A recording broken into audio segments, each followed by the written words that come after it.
Let's give Matt Ashford a round of applause. Come on up, Matt.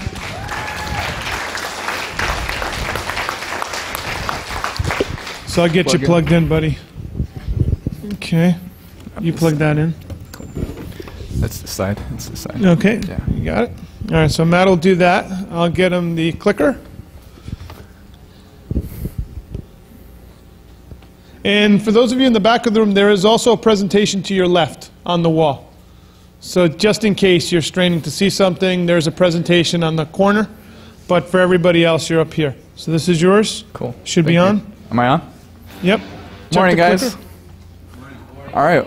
So we'll get started. We're talking about the Facebook algorithm. Like Chris said, it's a very vital part to Facebook. How many had checked their Facebook already today?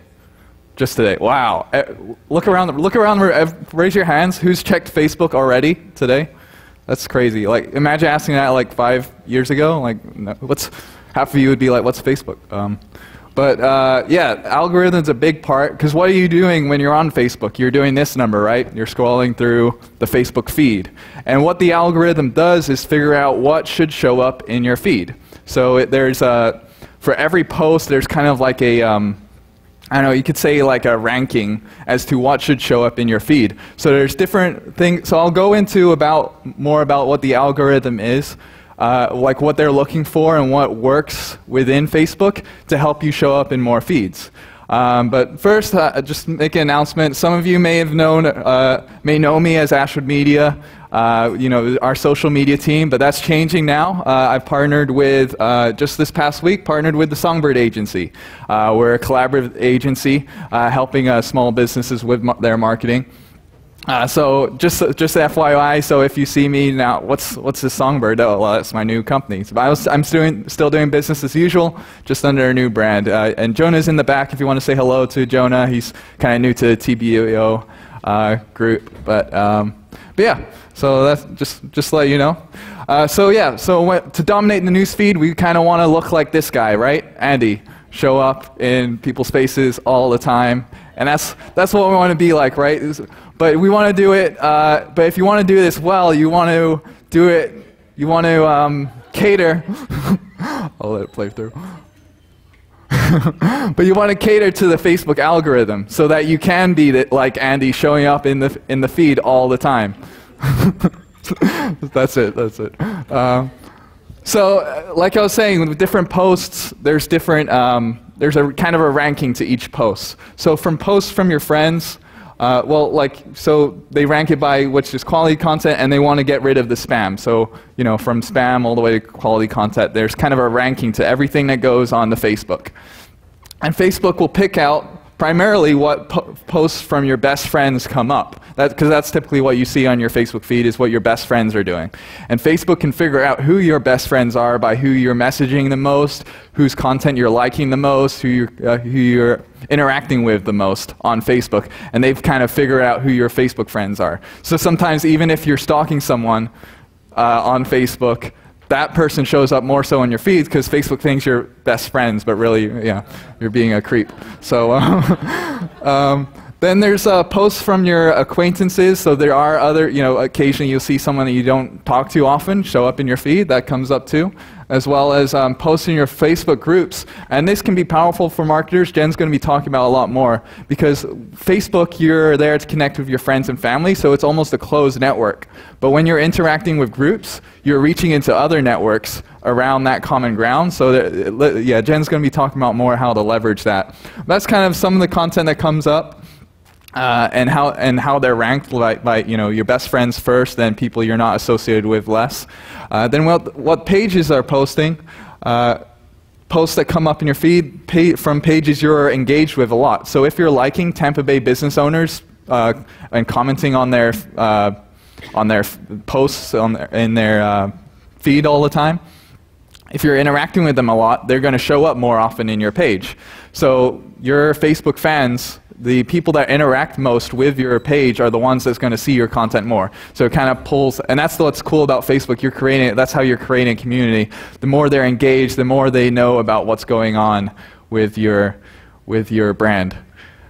And then there's also posts your friends are interacting with. So when your friends are commenting, sharing, and liking about content, maybe you've never heard of said company before, but because your friends are talking about it, that might show up in your feed too. So that's why you want to drive engagement. But what you'll notice, the primary ranking is determined by the engagement. So if people are liking, commenting, sharing, clicking on the post, even just opening the video, watching the video, opening the photo to zoom in, that kind of stuff, Facebook watches that, and that's the primary way it's ranking these posts, is the level of engagement. And then you can also boost your posts to boost your ranking. But what you'll notice is, if you've ever done a Facebook ad, it gives you an estimated reach. Like it could be, you put $5 in, and it says maybe you'll reach 600 to 2,000 people with this post, with this Facebook ad. Well, a primary reason why there's such a big range is if your post looks more spammy and isn't getting a lot, and your posts aren't getting a lot of engagement, then it'll lower that number. So you're closer to 600. So if you're playing well to the algorithm and people are engaged with your content, then you're more likely to hit those big 2,000 numbers with your Facebook ads. So this is important. Even if you are paying to promote, it still gives you an extra boost in your ad. So it is a thing to watch, even if you're just throwing money at Facebook. All right, so yeah, but that's what we got to do. It is Facebook's world, so we got to play with it. They give out a lot of information to help marketers. And because they're picking out what they think makes Facebook cool, because they want to stay cool. They want people to stay on Facebook. So their primary thing is, let's make this experience as best as possible. So they could be like, you know what? We realize a lot of people don't like photos that have a lot of purple in it. And then, as a marketer now, you want to listen to that and not use the color purple in your things. So basically, whatever Zuckerberg says, you got to deal with it. You'll notice we'll put a lot of GIFs today. There was kind of like we're kind of like having a little contest who can do the coolest GIFs. But you'll see that a lot come up. But yeah, so. This came directly from Facebook. Here's an example of what they recommend businesses to do. So if you're doing, sorry you can't see the photo well, but before and after photos. Now when that shows up in your feed, like whenever you see a before and after photo, you're obviously promoting a product or something for the most part. So they realize that, they filter out those kind of posts get a low ranking on the algorithm. But what they're recommending is use a high quality image. So just get a really good after shot photo. Use that, because that's what they're looking for, quality images. If it's too, they can tell if it's too blurry, or it's crazy how well they can go into your photo and tell what's in it and what it's like. But they're looking for high quality images. Another thing is just staying away from being over promotional. Like if you have a lot of text over your image, if you're using capital letters, summer sale, big discounts, 50% off, they'd rather you not do that and not look like an ad. Look something part of Facebook. Because Facebook, like I said, we're there to connect with our friends and family.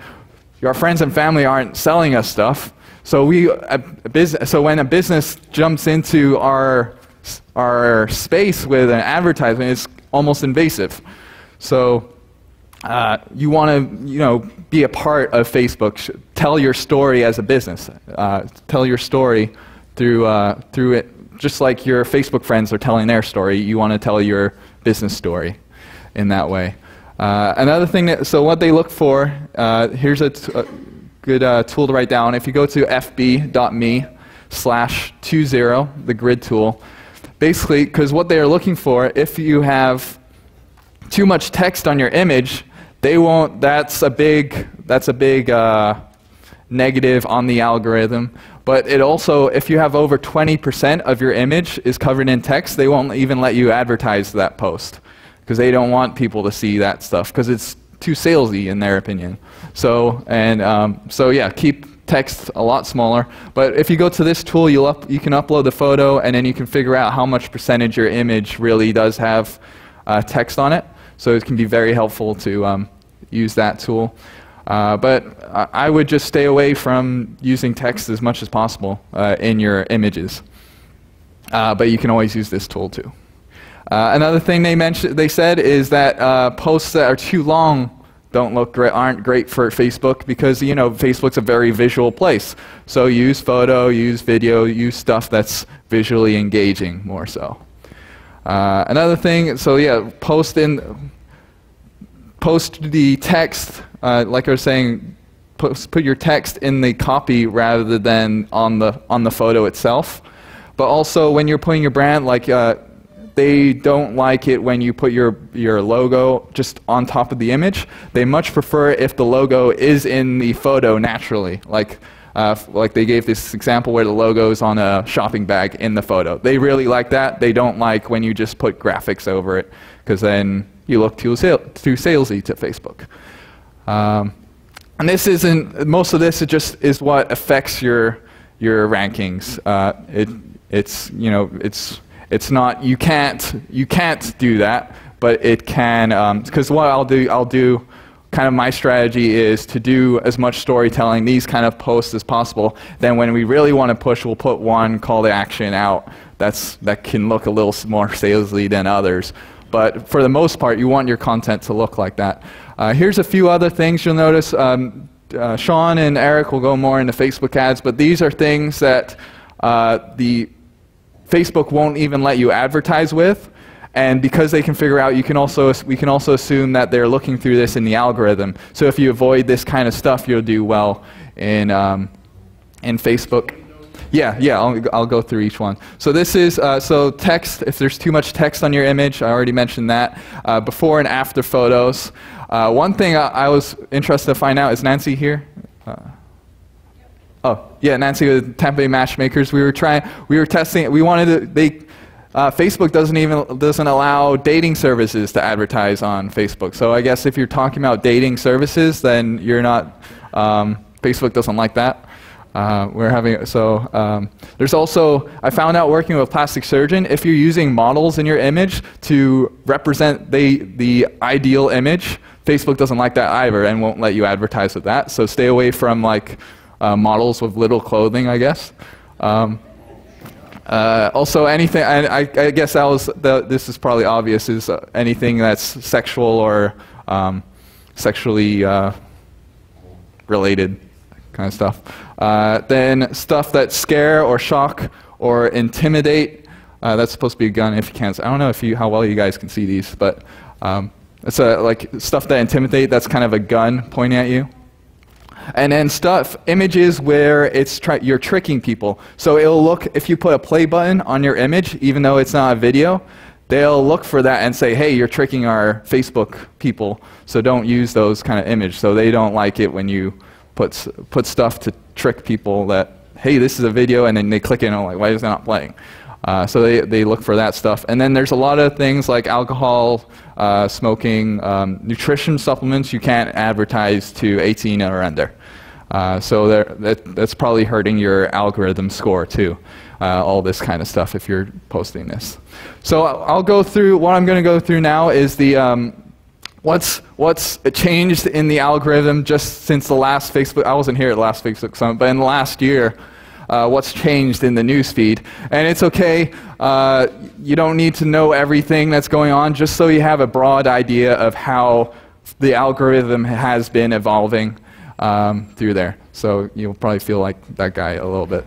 But yeah, so last year, May, they introduced third-party app posts they made more friendly to the algorithm. So if you're using like other services like a HubSpot or a Buffer or something to schedule posts, it's now more friendly on Facebook to algorithm. But depending who you're working with, so Facebook still doesn't like Twitter or YouTube. So there's like their competitors where it's obvious that they don't like you interacting with, their algorithm stays low, but they've welcomed a lot of different third-party apps. They also improved, you've noticed videos are showing up more often on your feed, right? And that's partly because they figured out, they started looking at videos, how long you watch a video, and if you're watching most of the video, they recognize, oh, that's a good piece of engaging, that's a good post. So let's boost their algorithm ranking that way. So if you're engaging with the videos, they introduced that in June. In August of last year, they tackled clickbaiting, and what that basically is, because they would count whenever you click a link as that's a level of engagement. So a lot of people were clickbaiting, saying something that wasn't even real or misleading or something, so that you click it and then they get a lot of engagement because you were tricked into clicking it. But one thing they figured out is if they time how long you spend on an article. So if you spend a good time on an article, as opposed to clicking and then exiting out right away, that proves as high engagement, so then a higher score on the algorithm. Then listening to feedback, they introduced, though, much simpler ways for people to get feedback on posts that they see, so more people have now control of their feeds. They're picking what they want in their feed to show up. In September last year, too, they pushed trending topics. So if you're talking about what's relevant today, you're more likely to show up in the feed, too. So like today, probably everyone's talking about David Letterman, and that's a hot topic today. So if you're talking about David Letterman today, then you're more likely to show up in the feed today, just because it's a trending topic. So that's one thing they're looking for now. They also, mobile, in November, they introduced mobile ways to control your feed. Then now, and in November, they got hard down on the over-promotionally posts. So if you're using a lot of text on your images, if you're using words like download now, stuff like these arrows, 53% off, very salesy language and imagery they're looking for, and that's not doing so well on the algorithm ranking. They're also tackling, in January, they're tackling hoaxes, so people can report in, hey, I don't think this is a real story, and then that, they're doing that a lot better. And then the most recent is balancing content. So one thing they realize, a lot of people don't like it when they do see people. So like this, Greg commented on a post. You might have noticed that recently in Facebook. A lot of people, you're seeing content that you've never seen before, but because Joe liked or commented that page, that post, that you see it. So they're actually they're doing less of that now. They haven't got rid of it altogether, but it's less of that now as far as reach goes in the algorithm. But yeah, so this might all seem over complex, but I'm going to bring it down, simplify it, how you can tackle the algorithm very simply. So you'll feel more like Nicolas Cage here with this breeze in the air. But yeah, and the trick is just the storytell. So rather than pushing, showing everyone off your product, show people experiencing your product, having fun with your product. Tell the story of your product. So if you're selling your services, rather than just tell everyone what you do and what you can do, show off how you're doing it, the people you're interacting with, tell your story. If you're pushing a book, rather than getting your book in front of as many faces as you can, show off, create a story. So go out, like Simon Sinek's doing here, into the community. Show how you're involved with the community, reaching out, live what you're speaking, and share your story about that. Or if you're doing, if you have some deal going on, rather than keep talking about the deal, just keep talking about the experience, the storytell. So if you stick to storytelling, you'll really do very well with the algorithm. So if you can focus on that, come up with a way to help people feel part of your business, kind of journal about your business within Facebook. You're playing to Facebook's algorithm when you're sticking to storytelling. So the way I judge how someone's doing, if someone's winning on Facebook, I'll go through your feed, and if I can tell the story of your business just by going through your feed, then in my opinion, that's how you're winning Facebook, is that if there's a story there to tell. And that's how I believe you'll do well on Facebook. So one thing we're going to do, I'll open this app. I'll be back at the end of today to talk a little more. But Jonah and I, we're going to do a fireside chat probably in a couple weeks or so to to address any questions you might have, because you're going to learn a lot today, but there might be a few pieces missing. So in a couple weeks, we'll revisit, we'll get together, answer some questions to the first 15 people that interact with us. So first 15 people that do 3 of 3 steps. First step is to find Songbird Agency on Facebook, then like our page, and then I'll tell you what the third thing is later today. But yeah, if you get those 2 things, we'll get together. Also, if you're tweeting, is any Twitterers? Yeah, we're using hashtag FBSummit15 if you want to interact, and hashtag TBBO as well today. But yeah, thanks guys. I'll see you guys later.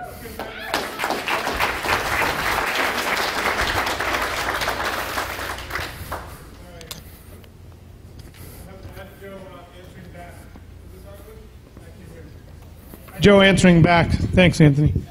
So some people, Matt, don't leave right away. You're just running away. I got some questions for you. Okay. So Tony Rockcliffe asked a really good one. He said, the question is, with Facebook ads, when they say the estimated reach is 2,000 per day, is it a different 2,000 each day? It can be, because it depends if no one's on Facebook. Like part of it is the algorithm. There's also factors like if your audience is actually on Facebook today. So if all your community never checks their Facebook on Sunday, but you're put advertising on Sunday, then you're probably not going to reach those 2,000, because 2,000 people aren't on Facebook when you're advertising. Okay, another question is, what about news articles from other sources? So I'm assuming, I think the question is, does it help your ranking if you're aggregating news articles from other sources on your feed? I think it depends how you're sharing it. So what I like to do when sharing an article of someone else is at least come up with an image that is our own. So if someone's talking about, say someone has a great article about Instagram, I'll take a photo of myself playing with Instagram and then refer people to, hey, go read this article. I think that's how because then I'm telling part of my story, hey, I'm an Instagrammer. And then that's part of storytelling, rather than just uploading a link. I don't think that does you well as doing storytelling. Okay. What are your thoughts about using inspirational quote graphics? Oh yeah, like the little quotable tiles. Yeah. Do those help? Yeah, I like those, but I think it's been overused, so you're seeing a lot less. What Facebook, if you remember a couple years ago, memes were a big thing, like the image with white text above and below, some funny comment. Like that was all you'd see on Facebook. And Facebook realized that now Facebook's looking not only for how much text is in there, but if you have quality text in there. So if it's like, I don't know how they determine what text is better than others, but if you can I would make something, something very graphically inspirational. But if anything, I'll put the text over a photo, make the text really small, and just have a really inspiring photo with it. Okay. Next question: can you change your company name and keep your followers on Facebook? What are your options? Oh, they're kind of tough on that. I like. Sometimes they let you do one change. You got to you got one change, and then. They change it, so I check into it, but you can merge pages if you have similar names. Okay. Yeah, so if anyone if you have more questions on that, see Matt in the back. Let's give another round of applause. Thank you, Matt.